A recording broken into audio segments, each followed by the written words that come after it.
సామెతల గ్రంథము 22వ అధ్యాయము 6వ వచనం. బాలుడు నడవలసిన త్రోవను వానికి నేర్పుము, వాడు పెద్దవాడైనప్పుడు దాని నుండి తొలగిపోడు.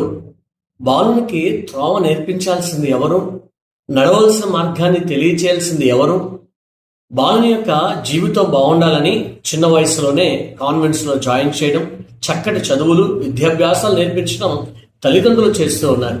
ఈ రోజున అదే తల్లిదండ్రులు బాలునికి నేర్పించాల్సినటువంటి ఆత్మీయ జ్ఞానమును మెలకువలను నేర్పించలేని స్థితిలో ఎక్కువ మంది తల్లిదండ్రులు మనము వెనకబాటుతనాన్ని కలిగి ఉన్నాం.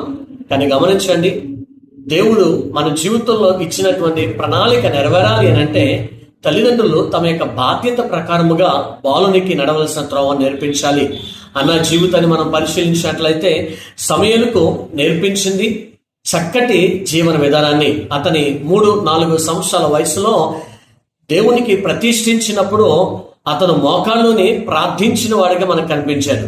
ఈ రోజున చక్కటి మార్గాన్ని నేర్పించడం అనంటే మనము వారికి బైబిల్ జ్ఞానాన్ని నేర్పించడం. అట్టి కృప ప్రతి తల్లిదండ్రులకు దేవుడు ఇచ్చును గాక. ఆమేన్.